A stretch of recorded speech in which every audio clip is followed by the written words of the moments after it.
তিনটে জিনিসে আজ থেকে নিষ্কপট ভাবে দৃঢ়ভাবে এই তিনটে জিনিস কোরআন যদি কোড়াতে পারেন নিষ্কপট ভাবে, ভাগবত বলছেন, ভক্তমাল বলছেন আপনাদের ভক্তি হবে।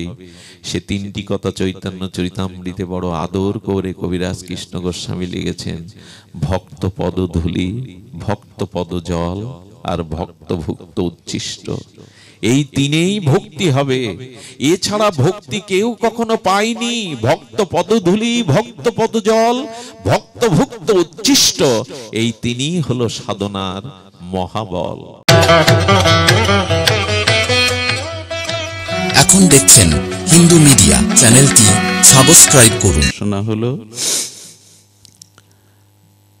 তিনি বলছেন, তস্মাৎ পরতর, হে পার্বতী, ভগবানের থেকে পরতর, অর্থাৎ শ্রেষ্ঠ, তস্মাৎ পরতরং দেবী তদীয়নাং সমার্চনাং।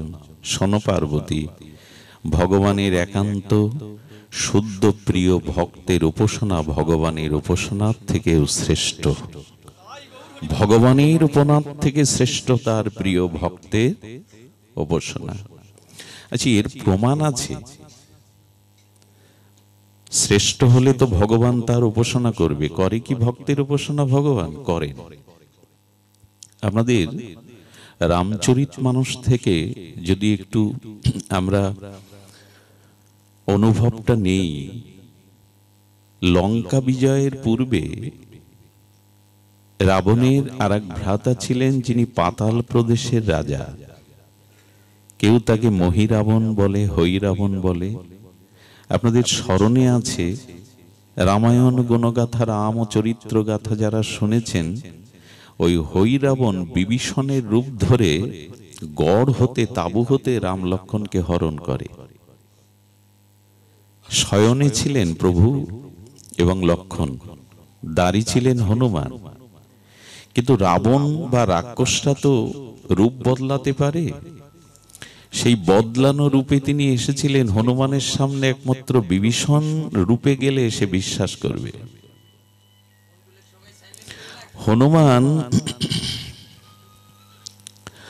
হনুমানের সামনে বিভীষণ রূপে হৈরাবণ যাওয়ার পরে বললেন, বিভীষণজি, প্রভু বিশ্রামে আছেন তো? আপনি তো প্রভুর পাশেই ছিলেন। বলে, হ্যাঁ, বাইরে একটু দেখতে এলাম হনুমানজি, আপনি কি করছেন, কেমন আছেন। বিভীষণকে অবিশ্বাস কে করবে? এই হৈরাবণী বিভীষণের রূপ ধরে রাম এবং লক্ষ্মণকে হরণ করে পাতাল প্রদেশে নিয়ে বলি চড়াবার ব্যবস্থা করেছিলেন। কার মন্দিরে? মা ভব তারিণীর মন্দিরে, আদ্যাশক্তি দেবী ভগবতীর মন্দিরে। হনুমান এটি জানতে পেরে পাতাল প্রদেশে গমন করতে গিয়ে কি দেখলেন? আগামীকাল রাম লক্ষ্মণকে আদ্যাশক্তি দেবী ভগবতীর মন্দিরের সামনে বলি চড়ানো হবে। হনুমান মা ভবানীকে বললেন, মা, তোমার সামনেই বলি হবে, শক্তি দাও। হনুমান মায়ের মধ্যে প্রকট হলেন মাতৃরূপে। রামচন্দ্র লক্ষ্মণকে যখন বলি কাটে চড়ানো হলো, আপনারা দেখবেন ছাগ বলি তো বিধান নয়, তো যেখানে ছাগ বলি হয় পুরোহিত ঠাকুর এসে কানে কানে কি মন্ত্র বলে, একটু ফুল জলও কাঁধে দেয়। তো তদরূপী রামকে বলা হচ্ছে, তুমি তোমার কোনো ইষ্ট যদি থাকে তাকে একবার স্মরণ করো, শেষ বেলা যদি থাকে স্মরণ করো। তোমার কোনো ইষ্ট থাকলে তুমি তাকে এই মুহূর্তে স্মরণ করো, এটা তোমার অন্তিম সময়। লক্ষ্মণ বলছে, প্রভু, আমাদের কোনো ইষ্ট আছে কি? আপনিই তো পরম ব্রহ্ম, আপনিই তো সচ্চিদানন্দ পূর্ণ ব্রহ্ম ভগবান, আর কেউ আছে কি? রামচন্দ্র ভগবান বললেন, আছে, আমাদের উপাস্য একমাত্র ভক্ত হনুমান, তাকে স্মরণ করো, তাকে স্মরণ করো। এর পরের ঘটনা আপনাদের জানা, মাতৃরূপে হনুমান মহাবলশালী প্রকাট হয়ে হৈরাবণকে বধ করে রাম লক্ষ্মণকে কাঁধে করে এনেছিলেন। এ কথার দ্বারা এটা বলবার অভিপ্রায়, ভগবান ও ভক্তকেই স্মরণ করেন, ভক্তকেই স্মরণ করেন। আচ্ছা, শাস্ত্রে কি বলেছে দেখুন, পরিনিষ্ঠাচ, ভাগবত কি বলছেন, পরিনিষ্ঠাচ মদ্ভক্ত ভি অধিক, পরিনিষ্ঠাত চ মদ্ভক্ত ভি অধিক। ভগবান ভাগবতে বলছেন, যদি ভক্তি লাভ করতে হয়, প্রেম লাভ করতেই হয়, তবে আমার থেকে আমার ভক্তকে অধিক সম্মান, অধিক পূজা, অধিক অর্চনা করো। কে বলছেন? ভগবান। পরিনিষ্ঠাচ পূজয়াম স্তুতিভি ন মম মদ্ভক্তাভি অধিক, আমার থেকে অধিক রূপে ভক্তকে শ্রদ্ধা করো, সম্মান করো, পূজা করো। স্বয়ং ভগবান ভাগবতে একাদশ স্কন্ধে এই কথা বললেন। আমরা করি তো? আজ সেই ভক্ত চরিত্রই আমরা একটু আস্বাদন করব। তবে এইটুকু বলবো, আমাদের যে নাম জপ, নাম সংকীর্তন, ব্রতাদি, যাগযজ্ঞ, এই যে ভজন অঙ্গগুলি আছে, এই ভজন অঙ্গগুলির থেকে আপনাকে আমাকে প্রথমে একটি ভজনে দৃঢ় সংকল্পবদ্ধ হতে হবে। খুব মার্মিক কথা, ধ্যান দিয়ে শুনতে হবে। আচ্ছা, এখন আমি ভোর 4টেই উঠে স্নান করে মঙ্গলারতি, উপাসনাদি মন্ত্র স্মরণ করি। বার্ধক্য জরাব্যাধিতে যখন জরাক্রান্ত হব, আমি জড়ো জড়ো হবে শরীর, তখন ওই নিয়ম রাখতে পারবো তো? পারা সম্ভব কি? আচ্ছা, আপনি এখন 1 লক্ষ বা 16 মালা 32 মালা জপ করেন, যখন অসুস্থ শরীর হবে, যখন শরীরের আর সক্ষমতা থাকবে না, তখন পারবেন তো এই মালা জপ করতে? পারবেন না। যদি আপনার শারীরিক অক্ষমতা হয়, তো আপনি তীর্থ পরিভ্রমণ, ধাম পরিভ্রমণ করতে পারবেন না। দেখুন, গঙ্গা স্নান মাঘ মাসে পবিত্র, পূর্ণব্রত, কিন্তু অ্যাজমা রোগীর পক্ষে সেটা সম্ভব? তার মানে যত ভজন সাধন আছে, একটা সময় এই প্রকৃতি, এই জড়দেহে সক্ষমতা আমাদের থাকে না। কিন্তু এমন একটি ভজন আছে, যে ভজনটা যদি আজ গ্রহণ করেন, এই ভজন জন্ম জন্মান্তরের সর্ব অবস্থাতেই অনুকূল প্রতিকূল, সুস্থ অসুস্থ, এই ভজন থেকে যাবে। এই ভজনটাই শ্রেষ্ঠ। কি সে ভজন? সেই ভজনটা হলো ভগবানের সাথে একটা সম্বন্ধ করা। কি বললাম? সম্বন্ধ করা। সম্বন্ধ মানে সম্বন্ধ মানে একটা সম্পর্ক তৈরি করা। তৈরি আছে, আমি তার দাস, এমন না। সম্বন্ধটা আমাদের ব্রজ ভক্তিতে, ভাগবত ভক্তিতে বলা আছে, তাকে আপনি পুত্র মনে করুন।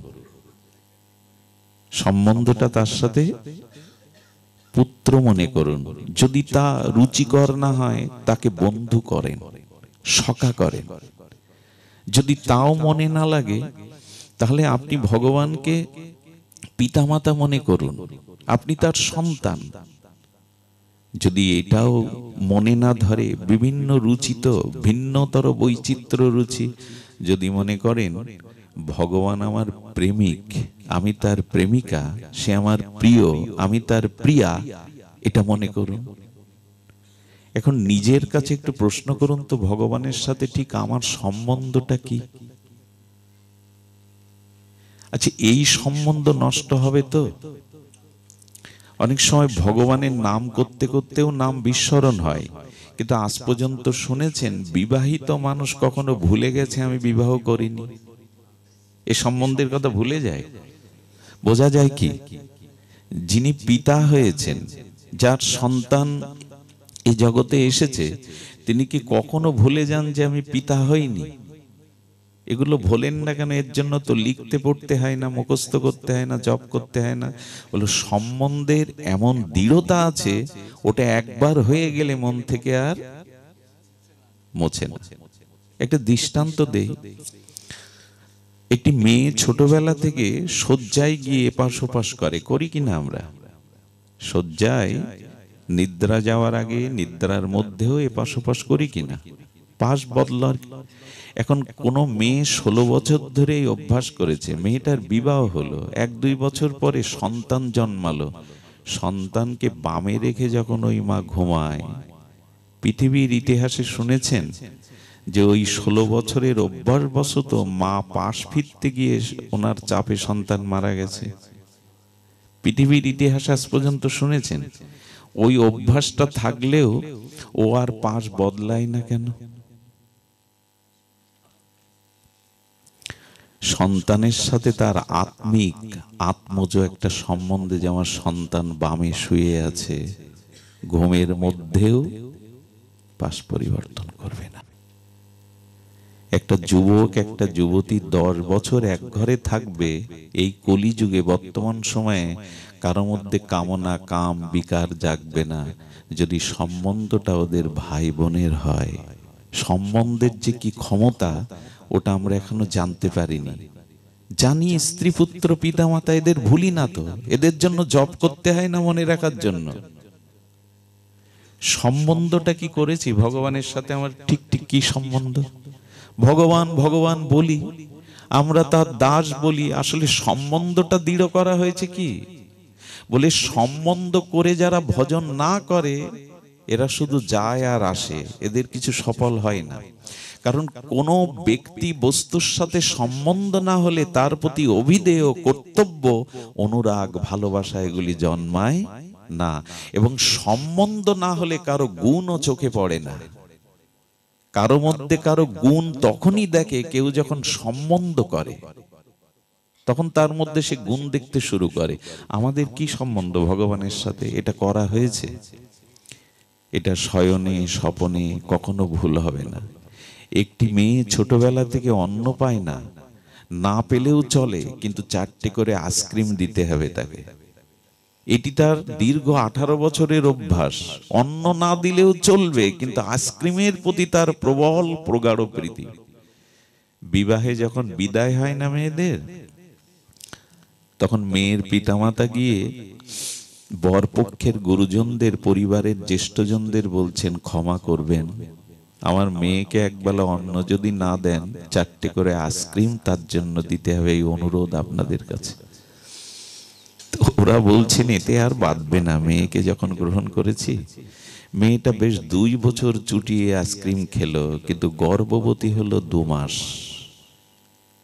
একজন বৃদ্ধা মা এসে বলছেন, শোনো মেয়ে, 18 বছর ধরে আইসক্রিম খাচ্ছ, কিন্তু আর খেও না, খেলে পেটে যে এসছে না, ওর বুকে ঠান্ডা লেগে অসুস্থ থাকবে।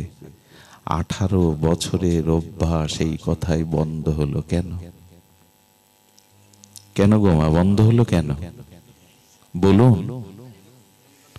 ওর গর্ভে ওর প্রাণ প্রিয় সন্তান এসেছে, ওর মঙ্গলের জন্য 18 বছরের অভ্যাস তুড়ি মেরে বন্ধ করে দিল। এরই নাম সম্বন্ধ। ভগবানের সাথে যদি সম্বন্ধটা করতে পারেন, এটা জন্ম জন্মান্তরের। এটা শরীর অসুস্থ হলেও, জরা ব্যাধি হলেও তীর্থে যেতে পারবেন না, নাম জপ করতে পারবেন না, ভোরবেলায় স্নান করতে মঙ্গল আরতি দিতে পারবেন না, কিন্তু সম্বন্ধটা রয়ে যাবে চিরদিন। আজও ওটা করা হয়নি। মুখে মুখে বলি, ভগবান আমি তোমার দাস, অমুক তমুক। সম্বন্ধ করলে সেই সম্বন্ধ অনুযায়ী কর্তব্য তার প্রতি করতে হবে। এখন এই সম্বন্ধটা ভগবানের সাথে তৈরি করবে কে জানেন? বললেন ভক্ত সঙ্গের দ্বারা, সাধু সঙ্গের দ্বারা এটি নির্মাণ হবে। একটা কথা বলি, কথাটি বলার দরকার, আমারটাই বাজলো আজ। জয় রাধে। সম্বন্ধের কথাটি বলি, ভক্তকে এড়িয়ে ভগবানকে পাওয়ার চেষ্টা আজ থেকে ছেড়ে দিন। মহৎ কৃপা, ভক্ত কৃপা, ভক্ত অনুগ্রহ ব্যতীত দৌড়াদৌড়ি বন্ধ করুন ভগবানের কাছে যাওয়া। ভক্তমালের আজকে আমাদের আলোচ্য বিষয়, এই অমিয় অমর গ্রন্থ নাবাজির শুনুন। ভক্ত ভক্তি ভগবন্ত গুরু চতুর নাম বপুয়েক, ইনকে পদ বন্দিয়ে নাসত বিঘ্ন অনেক। শাস্ত্র বলছেন বর্তমান সময়ে আমাদের জীবনে যে বিঘ্ন, প্রতিকূলতা, যে যন্ত্রণা, তাপ, এর নাশ একমাত্র ভক্ত, ভক্তি, ভগবান, গুরু, নাম চারটি হলে এরা তত্ত্ব এক। প্রথমেই ভক্তের কথা এসেছে, প্রথমেই ভক্তের কথা এসেছে। ভক্ত সঙ্গ, ভক্তের সঙ্গে সম্বন্ধ, ভক্তের অনুগ্রহ কৃপা ছাড়া ভক্তি লাভ সুদূর পরাহত, সম্ভব নয়। ধ্যান দিন। ভক্তমাল চরিত্রে বলছেন একবার এক রাজা এক ব্রাহ্মণ আচার্যকে নিজের গুরুরূপে প্রগাঢ় ভালোবেসেছিলেন। ব্রাহ্মণ পণ্ডিত যখন আসেন, রাজার পাশে তার সিংহাসন, তাকে পাদ্যর্ঘ্য দেন, নানান রকম উপহার দেন, মালা চন্দনে ভূষিত করেন। এখন রাজার সম্মান পেয়ে পেয়ে এই আচার্য, এই গুরু, মন্ত্রী বা রাজার অন্যদেরকে মানেনি না। উনি যখন রাজসভাতে প্রবেশ করেন, মন্ত্রীদের উঠে দাঁড়াতে হয়, রাজা নিজে উঠে অভিবাদনের জন্য দাঁড়ান। মন্ত্রীরা প্রণাম করতে গেলে উপেক্ষা করেন, এই তোমরা প্রণাম করো না, ওদেরকে উপেক্ষা করেন। 1 বছর এভাবে চলার পরে মন্ত্রী পরিষদগণ, রাজার আমর্তগণ সকলে ভাবলেন ইনি তো রাজা ছাড়া কাউকে মানেন না, আমাদের তো চরণে প্রণাম করবার অধিকার কেড়ে নিয়েছেন। তুচ্ছ তাচ্ছিল্য করেন। সকলে মিলে মন্ত্রণা করে কি করলো জানেন? একদিন রাজদর্শনে যেই ঢুকবে, দুয়ারের কাছে আটকে দিল, রাজার দর্শন হবে না, ফিরে যান। আরে তোমরা বলার কে? রাজার গুরু আমি, রাজ অভিষেক, রাজ কর্মে আমার অধিকার, আমি তার গুরু, রাজগুরু, পথ ছেড়ে দাও। বলেন আপনার প্রবেশ অধিকার নেই। উনি চিৎকার করতে শুরু করলেন, কিন্তু অন্দরমহলে যাবে কি করে ডাক? ফিরে গেলেন। রাজা বললেন, শ্রীগুরু মহারাজ আর আসেনি কেন? খোঁজ নাও, খোঁজ নিয়ে দেখো কেন তিনি আসেননি। বললেন, কিছু অপরাধ নেবেন না, খোঁজ নিয়ে জেনেছি উনি 7 দিন ভাগবত পাঠে গেছেন। 7 দিন ভাগবত পাঠে গেছেন, প্রতিদিন আসেন আর ফিরিয়ে দেন। রাজা বলছে 7 দিন পরে আমাকে খোঁজ দেবে, তাকে নিয়ে আসবে, তাকে দর্শন না করলে ভালো লাগে না, তিনি আশীর্বাদ না করলে আমার দিনই বৃথা যায়। 7 দিন বাদে কি বলবে? নূতন মন্ত্রণা তো খাটাতে হবে। রাজার সামনে বিষণ্ণ বদনে মন্ত্রী পরিষদগণ গিয়ে বলছেন, রাজার দুঃসংবাদ আছে, উনি মারা গেছেন। জানতে মেরে ফেলেছেন ওনারা। অশ্রদ্ধা করে তো, ওদের তুচ্ছ তাচ্ছিল্য করে, প্রণামটাও নিতে দেয় না। এখন রাজার একটা স্বভাব ছিল, উনি মাসে একবার করে নগর পরিভ্রমণে বেরোতেন। ব্রাহ্মণ গুরু ওই দিনটার অপেক্ষায় ছিলেন, বাইরে তো একদিন তিনি আসবেন, এদের কৌশলটা সামনে তো প্রকাশ না করলে আমাকে ওরা প্রবেশ করতে। যেদিন রাজা পরিভ্রমণে যাবেন তার আগের দিন রাত্রে গিয়ে হাত পা বেঁধে মুখে টেপ মেরে জঙ্গলে রেখে এসছে। কোন কারণে উনি ওইসব ছাড়িয়ে রাস্তার এক গাছের উপরে উঠেছেন, ধরলেই তো আবার বাঁধবে। গাছের উপরে আছে, রাজা যখন যাবে রথে করে, আমি ঝাঁপ দিয়ে হোক, চিৎকার করে হোক জানাবো। রাজা আসছেন, রাজা নগর পরিভ্রমণে বেরিয়েছেন, গাছের উপর থেকে চিৎকার করে বলছেন, রাজা, রাজা, আমি তোমার গুরু, ব্রাহ্মণ গুরু, আমার দিকে তাকাও। যেই শব্দ শুনতে পেয়ে রাজা উপরের দিকে তাকিয়েছেন। বলে, তোমরা বললে মারা গেছে। মন্ত্রী বললেন, খবরদার ওদিকে তাকাবেন না, ও মরে ব্রহ্মভূত হয়ে আপনার ঘাড়ে লাগবে বলে উপরে আছে, ওদিকে আর চাইবেন না, একদমই চাইবেন, রথ তাড়াতাড়ি চালান।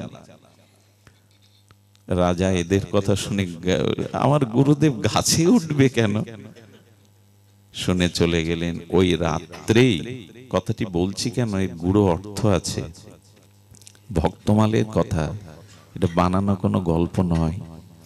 ভক্তমালজি বলছেন, শ্রী ভক্তমাল গ্রন্থ বলছেন, উনি রাত্রে চিন্তা করলেন, রাজার দর্শনই যদি পেতে হয়, রাজার অনুকম্পাও যদি পেতে হয়, আগে রাজার এই দাসগণের, মন্ত্রীগণের সাথে আমার সখ্যতা দরকার, এদের সাথে ভাব বিনিময় দরকার।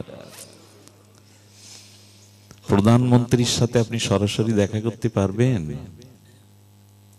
আমার বলবার উদ্দেশ্য হলো ভগবানের প্রিয় ভক্তদের সাথে সখ্যতা করুন। তাদের কৃপা না পেলে ভগবানের কাছে কোনোদিনই পৌঁছাতে পারবেন না, আদৌ সম্ভব না। আর আজ পর্যন্ত কেউ যেতেও পারেনি ভক্তি মার্গে। ভগবত চরণে ভক্ত অনুগ্রহ ছাড়া, মহৎ কৃপা ছাড়া কেউ পৌঁছাতে পারেনি, পারার সম্ভাবনা নয়। আচ্ছা, ভগবত লীলা, ভগবত কথা বাদ দিয়ে আমি ভক্ত চরিত্র কথা বলতে কেন শুরু করলাম? কেন জানেন? যেখানে ভাগবত পাঠ হয় সেখানে দেবর্ষী নারদ, ধ্রুব, প্রহ্লাদ এসে বসে। যেখানে রামায়ণ পাঠ হয়, রামচরিতমানস, বাল্মীকি কৃত রামায়ণ, সেখানে কোনো না কোনো রূপে হনুমান আসবেই। কিন্তু যেখানে ভক্ত চরিত্র কথা আলোচনা হয় সেখানে রাধা মাধব আগে শ্রোতার আসনে এসে বসবে, সেখানে আগে ভগবান শ্রোতা হয়ে পড়বে। আচ্ছা, ভক্ত কথার কেন এত মহিমা? একবার মা খুব ধ্যান দিয়ে শুনুন। ভক্ত চরিত্র, ভক্ত মহিমার এত মহিমা কেন জানেন? একটু লক্ষ্য করুন। আমি যদি এখন গিরিরাজ গোবর্ধনধারী ভগবানের লীলাটা বলি, আচ্ছা ওই লীলা শুনলেন যে ভগবান অখণ্ড পরতত্ত্ব শ্রীকৃষ্ণ গিরিরাজ ধারণ করেছেন, ওই লীলা শুনে আমাদের জীবনে ওর অনুকরণ করতে পারবো তো আমরা? একটু কথা বলুন, পারবো কি? পারবো না। আচ্ছা, রামচন্দ্র রাবণ বিনাশ করলেন, লঙ্কা বিজয় করলেন, ও লীলা কি আমাদের পক্ষে সম্ভব সেতু বেঁধে? আমি বলতে চেয়েছি, ভগবানের লীলা শুনলে সে লীলা আপনি অনুকরণ করতে পারবেন না, কিন্তু যখনই কোনো সাধু ভক্তের জীবনী চরিতাবলী শুনবেন তখন আপনার সাথে সেই সাধুর চরিত্র মিলে যাবে। আর যার সাথে যার চরিত্র মিলে যায় তার প্রতি তার স্বাভাবিক ভাব, অনুরাগ আসে। ভগবানের চরিত্রের সাথে আমাদের চরিত্র মিলাতে পারবেন না, কিন্তু ভক্ত চরিত্রের সাথে আমাদের সবকিছুই মিলবে। কিরকম মিলবে জানেন? যখন এগুলো শুনবেন না মনে হবে ভক্তদের জীবনে, সাধুদের জীবনেও তো আমার মতো এই ঘটনা ঘটেছে, আমিও তো পারবো। তিনি যদি পেরে থাকেন, কিরকম জানেন? তুকারাম, ভক্ত তুকারাম জয় সিয়ারাম জয় সিয়ারাম করেন, সর্বদা রাম নামে জপ করেন, সাধু বৈষ্ণবদের ডেকে এনে রাম গুণগাথা বলেন। কিন্তু কোন কোন সংসারে আছে স্ত্রী বিমুখ, ভক্তি বিমুখ, স্ত্রী সহ্য করতে পারেন না। কোন পরিবারে আবার স্বামীও বিমুখ স্ত্রীর প্রতি, এমনটা তো হয়। তো ওনার স্ত্রী ওনার মুখ তেমন একটা দেখে না, 2 তলা বাড়ি, ওপরে গিয়ে কাপড় কাচেন কিন্তু নিচে আসেন না, ওই যে সাধুদের নিয়ে বসে আলোচনা করছে রাম গুণগাথা, রামচরিত। এখন ওই যে রাম রাম শব্দ যত কানে যাচ্ছে তত ওনার রাগ হচ্ছে। উনি সেই কাপড় কাচা জল আর গামলা সহ ওনাদের মাথার উপরে দিয়েছে ফেলে রাগে। যখন জল পড়ছে সাধুদের গায়ে, ওই কাপড় ধোয়া জল, তখন তুকারামের কাছে অন্য সাধুরা বলছে, প্রভু জল পড়ছে কোথা থেকে? বলেন, ও আপনাদের বলা হয়নি, আজ মেঘ করেছে, মেঘে বিজুরি চমকাচ্ছে, আর সেই বিজুরি চমকানোর সাথে কিছু কিছু বৃষ্টিও পড়ছে, সেই বৃষ্টির জল ওপর থেকে পড়ছে। তার মানে যখন আপনি এই কথাটি শুনবেন তখন আমার স্ত্রীও যদি ভক্তি বিমুখ হয়, সাধুর এই চরিত্রটা তখন আমাকে সান্ত্বনা দেবে, আমিও মেনে নিই। ওপর থেকে জল ছুড়ে মারলে যদি ভাবা যায় বৃষ্টির জল পড়ছে, মাঝে মাঝে বৃষ্টি দিয়ে তো ভিজি, তাহলে আর দোষ কি? বোঝা যায়। মীরাবাইয়ের বিবাহ হলো, রাজ রানী হলো মীরা, সংসার সুখ। আপনি কেন কষ্ট পাচ্ছেন? মীরারই রানী হয়েও সংসার সুখ হলো না তার। সংসার সুখ সে চায়নি, রানী হতে চায়নি। তা আমার জীবনেও যদি গোবিন্দকে চাইতে হয়, সংসার সুখের মুখে ছাই দিলাম, তাতে আর কি আছে? মিলে গেল। রাধারানীর সাথে মিলাতে পারবেন না, মীরার সাথে মিলাতে পারবেন। মীরা সাধু হয়েছেন, সংসার সুখকে জলাঞ্জলি দিয়েছেন। মানে ভক্ত চরিত্রের মধ্যে আপনি আপনার ভক্তের অভাব আছে, রোগ শোক আছে, যন্ত্রণা আছে, অপমান আছে। আমাদেরও জীবন তো তাই। এই জন্য ভক্ত চরিত্রটা শুনলে নিজের চরিত্রের সাথে, নিজের পরিস্থিতির সাথে মিলে যায়, তখনই মনে হয় তারা যদি পারে কেন আমি পারবো না? কত কলঙ্ক নিতে হয় ভক্তদের। হ্যাঁ, হরিদাস ঠাকুরকে 22 বাজারে বেত্রাঘাত করা হচ্ছে, রক্তাক্ত হচ্ছে ঠাকুর হরিদাস, কিন্তু মুখে হাসি ভরা মুখে নাম নিয়ে যাচ্ছেন। পারবো তো আমরা?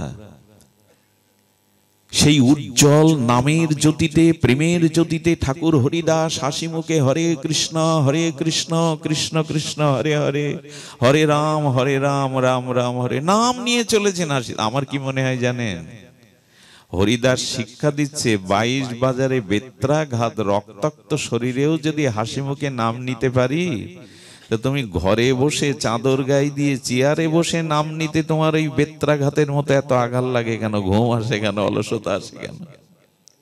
আমি যদি বাজারে বেত্রাঘাত রক্তাক্ত শরীরে হাসি মুখে নাম করি, আমাদের বসিয়ে দেন ঘরের মধ্যে চেয়ারে ষোলমালা করতে, আর পাচ্ছি না। 22 বাজারে বেত্রাঘাতের থেকে কষ্ট বেশি মনে হয়।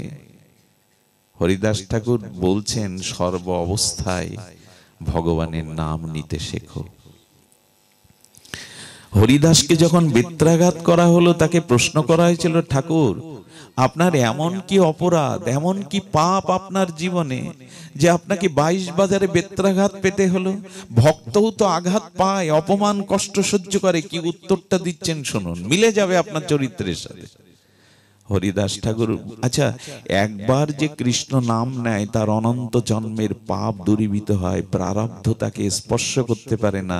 আর হরিদাস তো ব্রহ্মার অবতার, হরিদাস তো প্রহ্লাদের আবেশ, তো তার মধ্যে কোথায় অপরাধ, তার মধ্যে কোথায় পাপ, তার মধ্যে প্রারব্ধ কোথায় যে তিনি ওই কারণে 22 বাজারে অপমান সহ্য করবেন, বেত্রাঘাত পাবেন?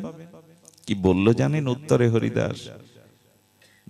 দেখো, কাজীর দরবারে আমি বৈষ্ণব নিন্দা, হরিনামের নিন্দা আমার কানে এসেছিল, সেই অপরাধের আজ পাপটা আমার ক্ষয় হলো বেত্রাঘাতে।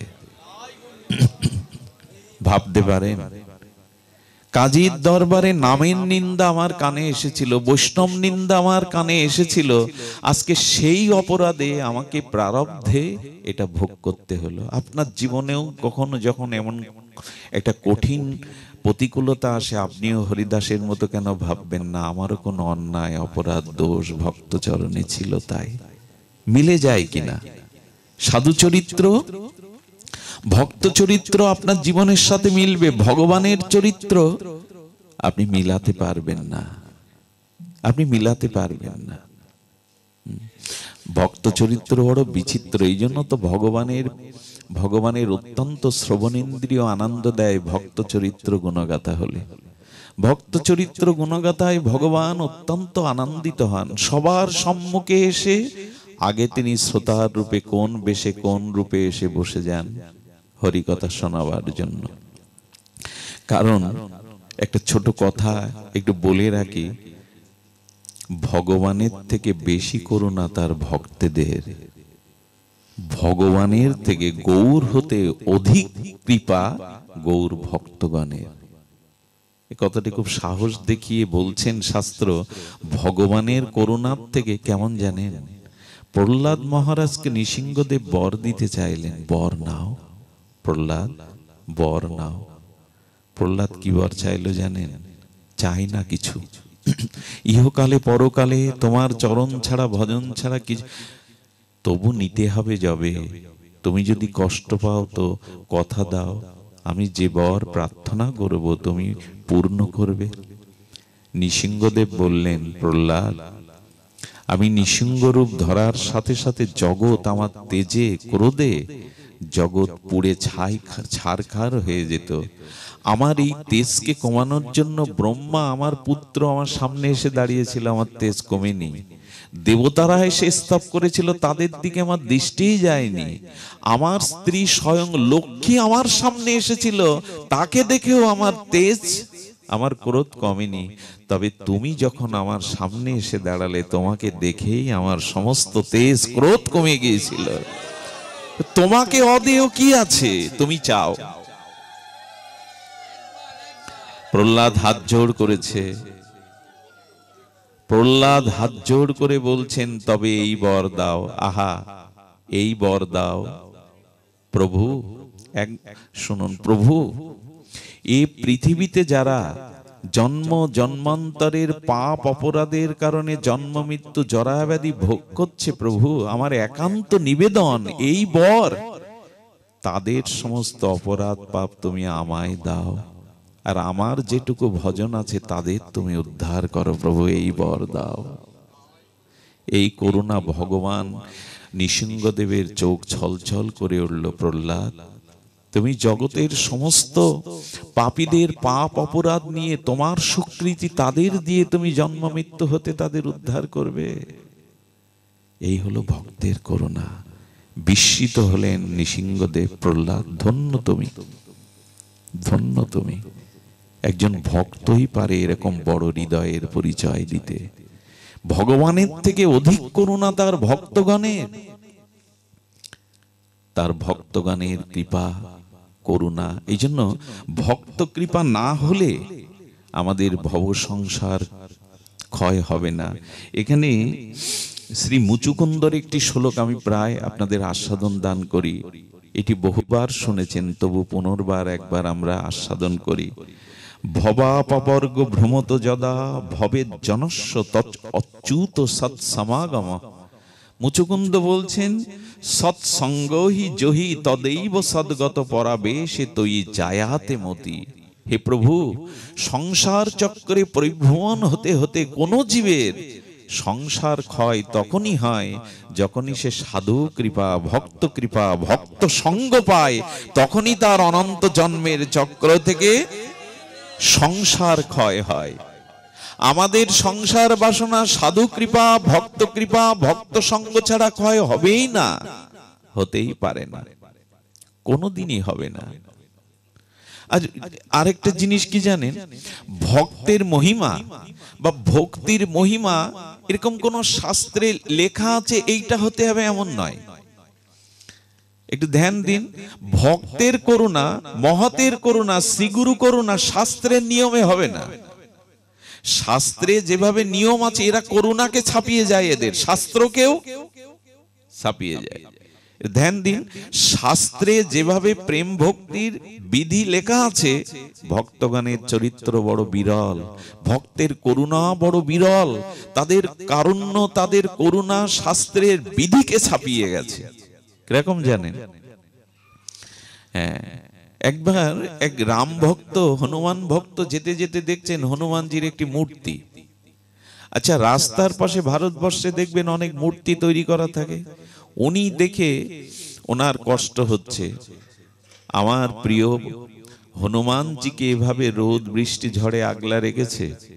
উনি টিন জোগাড় করে, খড়কুটো জোগাড় করে চাল টাল দিয়ে দিলেন, রোদ বৃষ্টিতে ভিজবে। আর যিনি মূর্তিটা করেছিলেন তিনি বললেন, এই কাজ কে করলো? আরে যদি রাস্তার পাশে কেউ আগুন জ্বালিয়ে দেয়, আমার হনুমানকে আগুনে পুড়ে মরবে? উনি ভেঙে দিলেন। উনি এসে আবার গড়লেন, উনি আবার ভাঙলেন। যেদিন মুখোমুখি হলেন সেদিন হাতাহাতির পর্যায়ে চলে গেল। আরে আমার হনুমানকে তুমি, আচ্ছা এরকম কোন বিধি লেখা আছে কি শাস্ত্রে? প্রেম কি জিনিস দেখুন, ভক্তি কি জিনিস দেখুন, ভক্তের বিচিত্র চরিত্র দেখুন। উনি বলছেন রোদ বৃষ্টি ঝড়ে কেন হনুমানকে রেখেছো? আর ও বলছে আগুন লাগলে কি তুমি ঠেকাতে আসবে? এই জন্য আমি আবরণ রাখিনি। যখন হাতাহাতির পর্যায়ে হনুমানজি প্রকট হয়ে গেছে, হনুমান প্রকট হয়ে বললেন, ঝগড়া করো না, তোমরা দুইজন আমাকে ভালোবাসো বলেই দুটো বিধান তুলছো। তবে শোনো, কথা দিচ্ছি, রোদ বৃষ্টি ঝড়ে আমি এর মধ্যে থাকবো, আর আগুন লাগলে আমি তোমার কথা রাখবার জন্য দূরে গিয়ে দাঁড়াবো, আমার গায়ে আগুন লাগবে না। দুইজনই মেনে নাও, দুইজনেই জয়ী হও। প্রেমের কিছু বিচিত্রতা, ভক্তদের কিছু বিচিত্রতা আছে, চরিত্র বড় বিচিত্র। এরকম নয় যে এগুলি শুধু ওইভাবেই নিয়মে থাকবে। এই জন্য যতদিন সংসার চক্র হতে সংসার ক্ষয় হওয়ার উপক্রম ততদিন হবে না, যতদিন শুদ্ধ ভক্ত কৃপা, ভক্ত সঙ্গ না পাবেন। এই জন্য ভক্ত চরিত্র শুনুন। ভক্তদের চরিত্র বড় বিরল, ভক্ত চরিত্র বড় মহিমান্বিত। তবে চলুন, গিরি গোবর্ধনে আমাদের অষ্টসখা বল্লভাচার্য সম্প্রদায়ের এক সখা ছিলেন, নাম শ্রীকৃষ্ণ দাসজি। কি নাম বললাম? শ্রীকৃষ্ণ দাসজি, গোবর্ধনে। কি বিচিত্র কথা শুনুন তো। গিরি গোবর্ধনে গোবর্ধন গিরিরাজকে উনি সিঙ্গার করতে ভালোবাসতেন। সিঙ্গার করতে ভালোবাসতেন বিধায় তখন বহুদিন আগের কথা, স্বর্ণ মুদ্রার প্রচলন ছিল তখন। তো গিরিরাজকে সুন্দর সুন্দর পোশাক পরাবে বলে উনি কি করেছেন জানেন? উনি স্বর্ণ মুদ্রা নিয়ে আগ্রাতে এসছেন। ভক্তমাল চরিত্রে আছে আগ্রার একটি বাজারের নাম দিল্লি বাজার। সেই দিল্লি বাজারে এসছেন ভগবানের জন্য সুন্দর সুন্দর দামি কাপড় কিনবে বলে। এই প্রসঙ্গে একটা কথা বলে রাখি, কারো বাজারে গিয়ে বাজার করা দেখে বোঝা যায় এই মানুষটা ভগবানকে ভালোবাসে কিনা। কিরকম জানেন?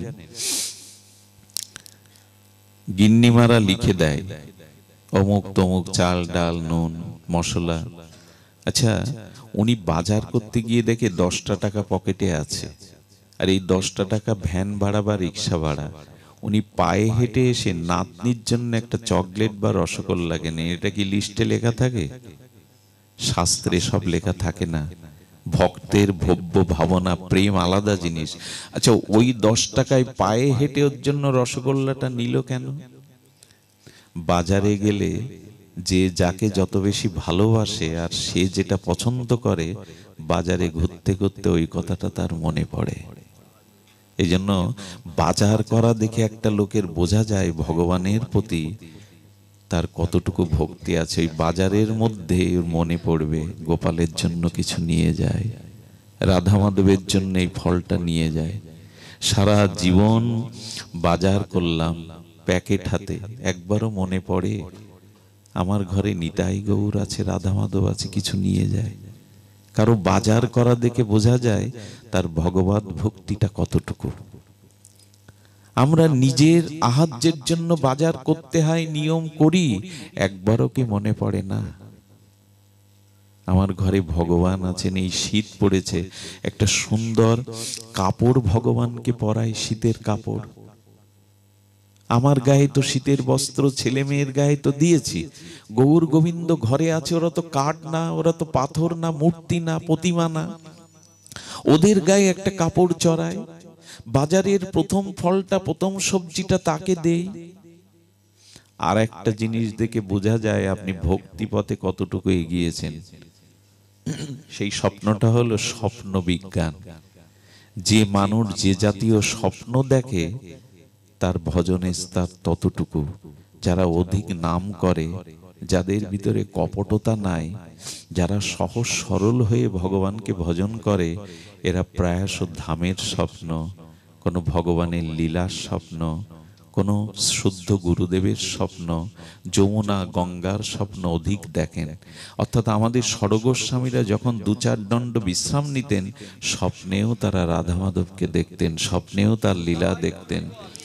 একজন মানুষ কি জাতীয় স্বপ্ন দেখে, দেখে বোঝা যায় তার ভজনের স্তর কতটুকু, তার ভজনের স্তর কতটুকু। স্বপ্ন কাকে বলে? অনন্ত জন্ম ধরে হৃদয়ে যে ভাবনাটা গভীরভাবে ভেবেছেন, যে কর্মের ছাপটা আপনার হৃদয়ে এঁকে আছে, সেই কর্ম বা ভাবনার প্রতিফলন হলো স্বপ্ন। একদিন খুব নাম করবেন, সাধু সেবা করবেন, একদিন হরিকথায় সারাদিন মেতে থাকবেন, দেখবেন কোনো না কোনো দিব্য স্বপ্ন আপনাকে স্পর্শ করবে। স্বপ্ন দেখে বোঝা যায় এই মানুষটার মানসিক স্থিতি কোন স্তরের। এই জন্য বাজারে উনি গেছেন, দিল্লি বাজারে গিরিধারীর জন্য কাপড় কিনতে। কিনেছেন ভালো ভালো কাপড় কিনেছেন। এই শীতের সময় বিগ্রহের গায়ে শীতের বস্ত্র দেবেন মায়েরা, শীতের বস্ত্র দেবেন, গোপালকে দেবেন, রাধা মাধবকে দেবেন।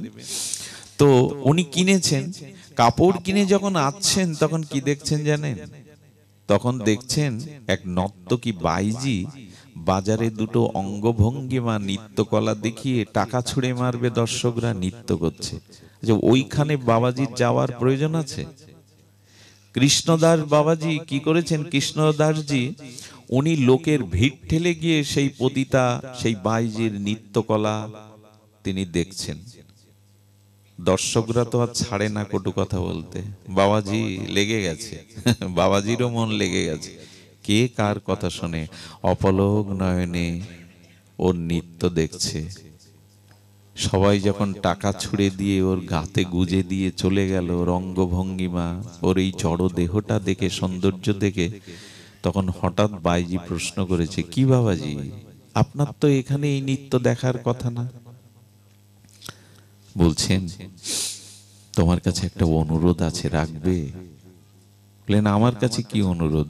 বলেন, আমার একজন শেঠ আছে, সেই শেঠকে তুমি তোমার এই নৃত্য দেখাবে। নৃত্যটা ভালো লেগেছে, ভালো লাগার কারণে দেখে দেখে মনে করেছেন, আমার গিরিধারীকে যদি এ জাতীয় নৃত্য দেখাতে পারতাম, তিনি কত আনন্দ পেতেন। একটা কথা বলি, হাতে কারো যদি সুচ থাকে আর পেছনে সুতা থাকে, সুতাটা কি খুঁজে বেড়ায়? ছুঁচের কি খুঁজে বেড়ায়? ছিদ্রটা তো। ভক্তের ভাব কেমন জানেন? যেখানে যে সুন্দরতা সে দেখে, আনন্দকে দেখে, মনে হয় আমার ঠাকুরকে এই আনন্দের ভাগ দিতে পারতাম। সুতো যেমন ছুঁচের ছিদ্রটা অন্বেষণ করে, ওর মধ্যে প্রবেশের চেষ্টা করে। ভক্ত তিনি, যিনি সব পরিস্থিতিতেই ভগবান কি করে আনন্দ পাবে সেই চেষ্টা করে। এই চেষ্টাটাই তার ব্রত। উনি মনে করেছেন এই নৃত্য কলা কৌশল বড় অপূর্ব, যদি গিরিধারীকে এই নৃত্য দেখাতে পারতাম। একবার ভেবেছেন ভক্তের ভাবনা কোন স্তরে? শাস্ত্রে এরকম লেখা আছে, ভালোবাসার ধর্ম দেখুন, প্রেমের ধর্ম দেখুন। ওকে বলছেন, আচ্ছা আমি তোমার শেঠকে নাচ দেখাতে পারি, তোমার শেঠ ধনী তো, আমি কিন্তু অর্থের বিনিময়ে নৃত্য করি। কৃষ্ণদাসজি বলছেন, আমার শেঠের থেকে বড় ধনী এ ব্রহ্মাণ্ডে কেউ নেই। আচ্ছা আগাম তোমাকে আমি 5 স্বর্ণ মুদ্রা দিচ্ছি, চলো আমার সাথে। 5টা স্বর্ণ মুদ্রা হাতে দিল। উনি গোবর্ধনে যখন নিয়ে যাচ্ছেন, কেউ কেউ থুতু ফেলছে, বাবাজির মতিভ্রম হলো, বাইজি নিয়ে এসেছেন গিরি গোবর্ধনে। ওনার মনের কথা কে আর জানবে গো।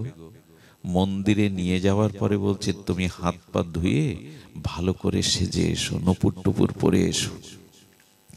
নূপুর পরার পরে বলছেন, কই আপনার শেঠ কই, পরিচয় করিয়ে দিন, যে নৃত্য দেখবে, যার জন্য আনলেন আমাকে। মন্দির দুয়ার খুলে দিয়েছে।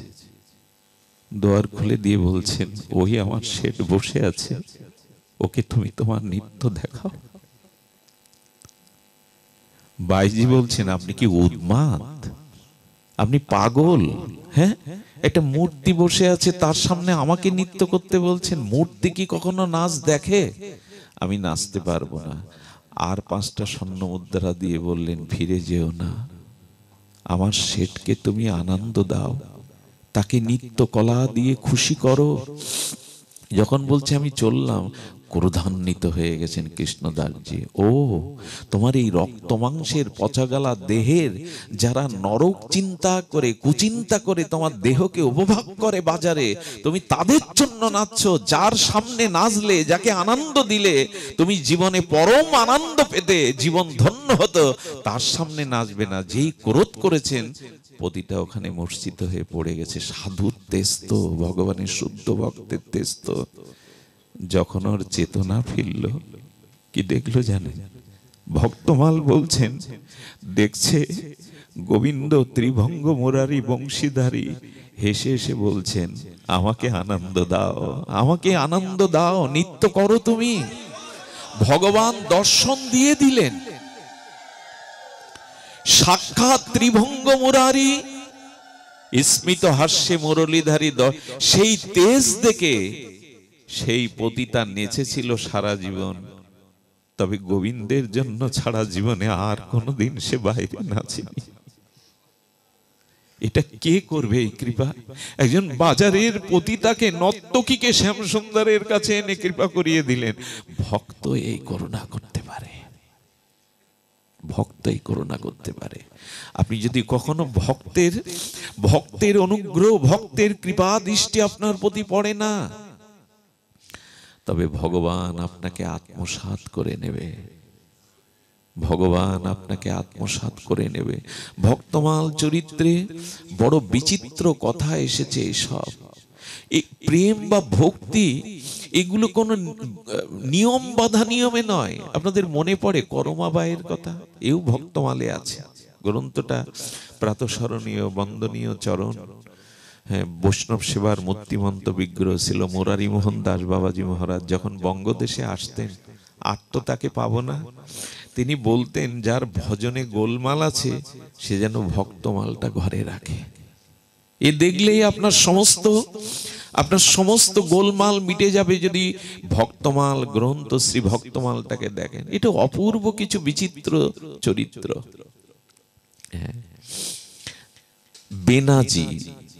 বেনাজি বলে একটা ভক্ত চরিত্র আছে। এখানে ভক্তমাল বলছে বেনাজি তখন শিশু, আর ওই শিশু যে ঘরে জন্মেছেন, শিশু অবস্থায়, বালক অবস্থায় একজন সন্ত সাধু এসেছিলেন ব্রজধাম থেকে। তিনি তার শালগ্রাম শিলাকে সাক্ষাৎ গোবিন্দ জ্ঞানে অর্চন করতেন। ওই বাড়িতে এক সপ্তাহ ছিলেন এই মহাত্মা। উনি সকালে উঠে ঘি মাখাতেন বিগ্রহকে, অভিষেক করতেন দধি দুগ্ধ পঞ্চামৃত দিয়ে, তিলক করে দিতেন, শৃঙ্গার করতেন, পোশাক দিয়ে সাজিয়ে আরতি করতেন এবং ওনার মহিমা গুণকীর্তন করতেন। ওই যে বেনাজি, ওই ছোট্ট ওদের ওই রকম নাম বেনাজি। ওই শুনতে শুনতে, বিগ্রহ দেখতে দেখতে দেখতে মনে ওই বিগ্রহের প্রতি তার অনুরাগ জন্মে গেছে, পরম অনুরাগ জন্মে গেছে। সপ্তদিন বাদে যখন মহন্ত বিদায় নেয়, চরণে পড়ে গেছে। বেনাজি চরণে পড়ে গিয়ে বলছেন, হে সাধু, তোমার ঠাকুরকে আমায় দিয়ে যাও। উনি ভাবছেন শিশু তো, একটু কিছু টাকা, একটু চকলেট, একটু খাবার দিলেই ও বায়না ছাড়বে। ওকে যখন ওইসব দিতে যাচ্ছে, আমি কোনো কিছু চাই না, ঠাকুরকে চাই। আমি 7 দিন ধরে তোমার সেবা দেখেছি, অর্চন দেখেছি, আমাকে দিয়ে যাও। আমি ওকে ভালোবেসে ফেলেছি। একটা কথা বলি, আমাদের জীবনে ভক্তি বাধা হয়ে দাঁড়াচ্ছে কোথায় জানেন? ভক্তি বাধা হওয়ার কথা ছিল না, কিন্তু এই লীলাটি আমাকে একটু স্মরণ করিয়ে দেবেন। এই প্রসঙ্গে একটা কথা বলে রাখি, ভক্ত খুব মন দিয়ে শুনতে হবে, খুব ধ্যান দিয়ে শুনতে হবে। আমাদের ভজনে প্রগতি কেন হচ্ছে না? প্রেম ভক্তি এত করুণা পেয়েও, এত হরিনাম পেয়েও, এত সদ্গুরুদেবের কৃপা পেয়েও হচ্ছে না কেন জানেন? সেটা হলো ভক্ত, ভগবান আর ভক্তিতে যদি কখনো আপনার শ্রদ্ধা, বিশ্বাস দৃঢ় না হয়, ওইখানে যদি ঈমান বা সত্যতা আপনি না রাখতে পারেন, কোটি জন্ম বিলম্ব হবে, তবুও ভক্তি পাবেন না। কথাটি আমি মনে হয় বোঝাতে পারলাম না। এই 3 জায়গাতে, ভক্তের কাছে, শ্রীগুরু বা ভগবানের কাছে, ওইখানে আপনার আদর্শ, শ্রদ্ধা চুল পরিমাণ যদি চির ধরে যায়, কোটি জন্ম লেগে যাবে।